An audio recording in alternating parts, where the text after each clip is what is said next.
Hi everyone, welcome back. We're continuing on. Matter of fact, I'm just going to paint another one. I took, just like I showed you on some of the other ones, I just took a damp paper towel, wiped through some of this area to remove some of the excess. We'll paint another one.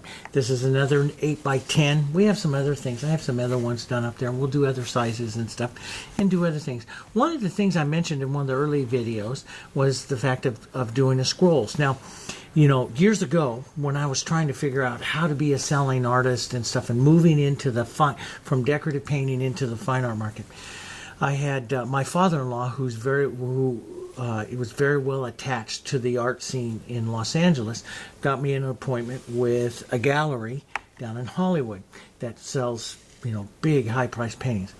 And so we put together a portfolio and went down there and had a meeting with the gallery.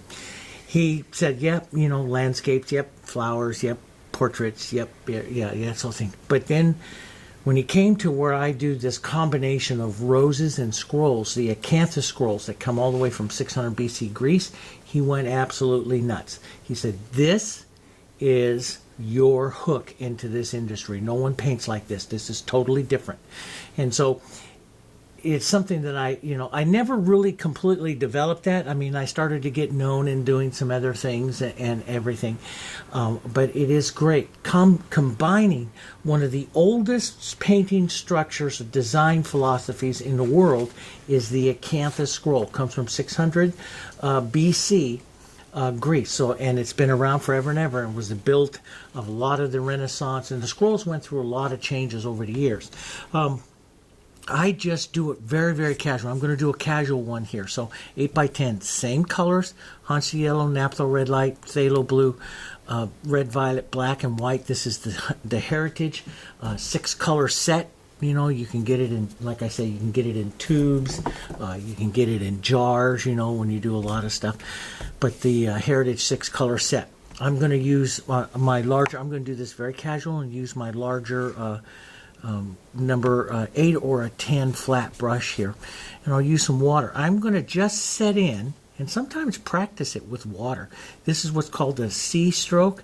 I'm not going to do it quite so heavy. I'm going to do maybe it's called an acanthus C stroke. It's the C of it, and acanthus grows into C and an S, and I might put a little S out there.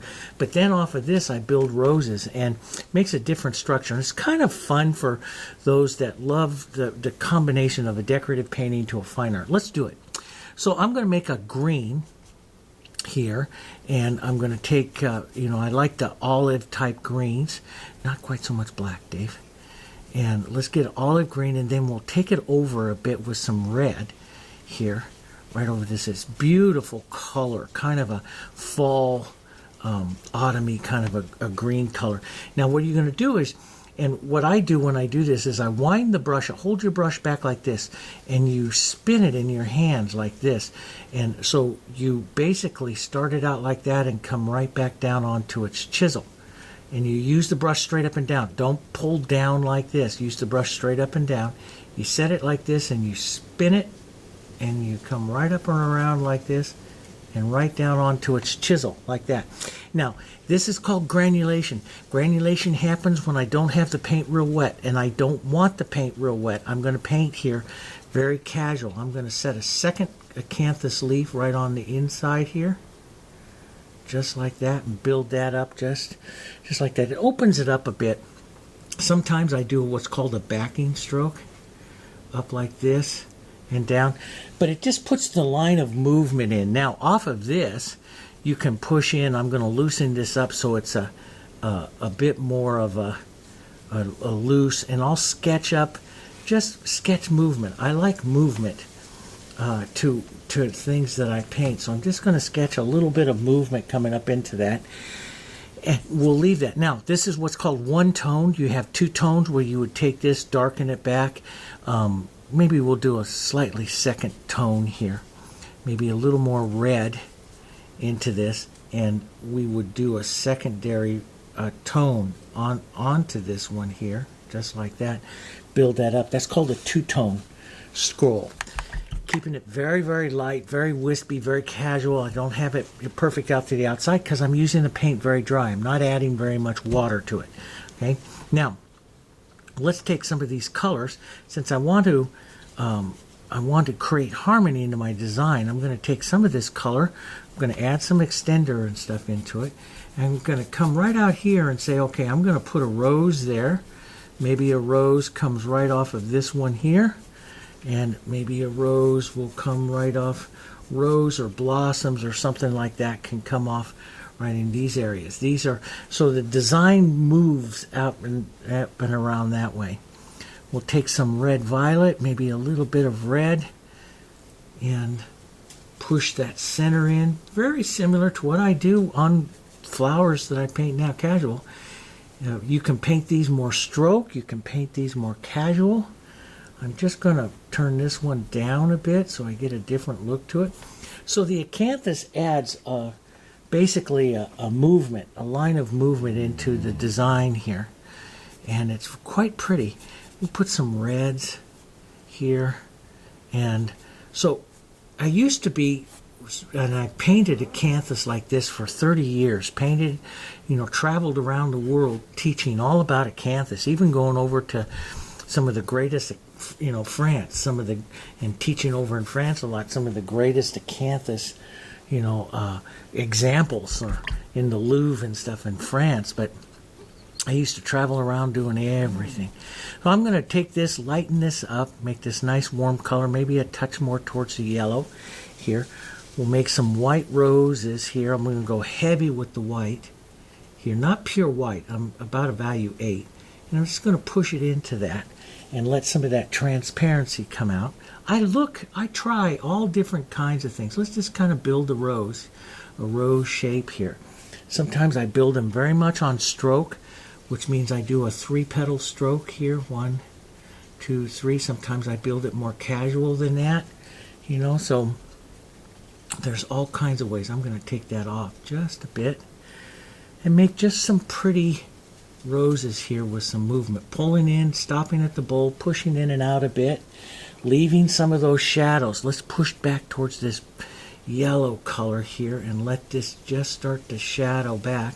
And sometimes I will, when I'm painting a rose like this, a fun little design like this, I'll just let that just stay there like that.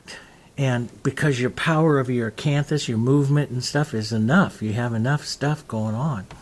Let's build a little bit more light here.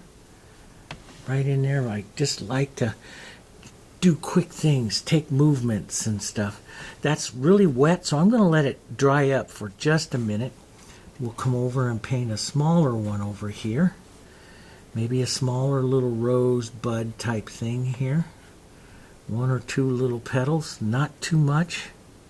Here, just like that, just push in. Doesn't take too much. Makes a pretty little design. Fun designs. It's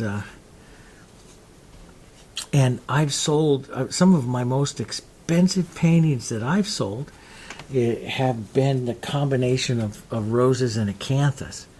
There's something about, because not too many people do it, and it's one of the oldest styles of painting around. Let's push in a little bit more here. Push in that right into that nice wet. See, I'm always pushing. When I push, I'm always pushing that round shape here. But to do push strokes like that takes a lot of confidence. It really does. And that comes with time. Lots and lots of flowers, lots and lots of time. Practicing and practicing till you completely understand that flower. And there is no question what you're going to do. And that's when the beauty of the design will come in. Let's go a little bit more here. And just build a little. Sometimes I'll leave it like that maybe. And a combination of a stroke and a casual rose. Just leaving it like that. Leaving the colors. Stroke flowers are a little more, by nature of how they're painted, they're a little more stiff and stuff, and so sometimes I'll leave them unperfect and like that. That just gives a different look. See, like pushing it like that, and so many times I would push it if I push that one more time, it will destroy the look. And so less is more. I always have to tell myself less is more, less is enough. Don't do too much when you're doing these kinds of things here. You know, you just need an idea. The viewer will finish the rose. If we don't paint too much, the viewer will paint the rose for us. Their eyes will paint the rose.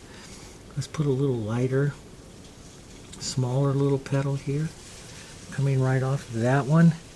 Let's build one more right in here, right there. That looks pretty good. Let's just take an edge, that petal edging kind of technique, and just cut right across there a bit, and then just kind of round that right into the bowl. So we get a kind of a rounding structure there of that, see? And that's a pretty little way to do that. Now, you know, as you come out with some of these other areas here, let's take some of our reds. We had just a bit of black and yellow into that. I don't even try to make the same color many times here. Because all of this is going to go together. You're going to get lovely harmony and stuff when you go together. And I'll just push some of those colors coming around that over here. What comes in over here? This could be anything. This could be, you know, just the idea of another rose here, but you don't finish anything about it. It could be just so soft back there, and you don't finish anything about it. Sometimes maybe I'll push a little petal or something like that over it, you know, here, so you start to get the idea of one. Maybe a little dark and a little red right here, so you can get the idea of the center. See, it's that center. Now the center really starts to make it look like a little rose there, see? That center makes it look like a rose. How much of the acanthus you leave showing, that's another thing that I vary. You know, I vary with the... And here I'm using the acanthus like the stem. So I imagine the stem, really, I imagine the stem and I build the acanthus like it. And I can take some of these colors and back paint the other way to pull some of that stem color back up, or that rose color back up into there. Some very different ways to do things, and it's really kind of fun. It's really kind of fun. If you notice, I paint these really quickly as well. I mean, I paint acanthus really fast now. I'll just whisper some of this movement, this nice acanthus movement here through, keeping it kind of loose and airy. And let's take a bit of our black, some of our yellow, and this red together here, kind of that autumny kind of green that I like. And let's just add a few little leaves to that. Leave the memory and pull some off. Yeah, that's kind of pretty.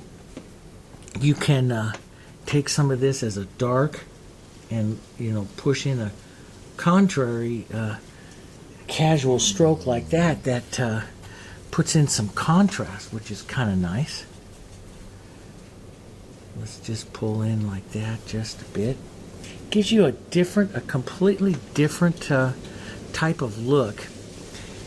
Some of you will like it, some of you don't, but let me tell you, I have a whole bunch of customers that are going to love it. And boom, push in some of that. Now sometimes I'll use my liner brush, which I'll probably use a little bit, and lighten it up. Let's push a bit of that dark right back in through here. As you can see, it just puts a little more contrast right up and around that rose. I build these types of compositions like this all different kinds of ways. Of course, I really like them on long boards that I can really work with the shape of the acanthus and put a couple scrolls on and stuff. But a small little painting like this is not too bad. You get some nice pretty colors. Now, one of the things to so you got this nice kind of explosion out of stuff, and then sometimes I'll take a light color. I'm going to use my number 4 round, Fusion Round number 4, and sometimes I use a light color like this, and then I'll step off to the side. Now, this is something that we do in rose mauling and a lot of decorative painting styles. I'll step out and start adding just a little bit of outside decoration here, which kind of lightens up the design as well. I don't do everything, but I'll just start, as you can start to see, it's creates like little sparkles in the design. And it's not too much. It's kind of like a decorative painter's way of doing, Pettit, Eugene Pettit and stuff, and how I always talk about, using those small brush marks and stuff like that. But makes kind of a fun, little, and you don't have to do a lot of it, but I leave a little space because that increases what we call the negative space. But those little lines just help you with some movement, in the painting itself, helps you some movement. And sometimes, like, I'll take them out here like this and draw 1 or 2 little lines out like that to give a different look to that edge of the rose. I will take a darker brown red color here, maybe, and just some kind of darker color, and add some of that here to, like, the scrolls. Here you can leave a little space and add a bit of that here to the scrolls, the lines of the scrolls. Again, that just starts to lighten it up and adding some of the different movements to it. You can come back, like after I have that movement and stuff there, sometimes what I'll do is harmonize, and I'm going to do it here, I'll show you. I'll harmonize the scrolls and the roses coming together. So I'm going to take a lighter color, a little bit of green in it. So a little bit of blue, and that into this. And I will come back with a lighter stroke that will sit up on top of this darker movement here.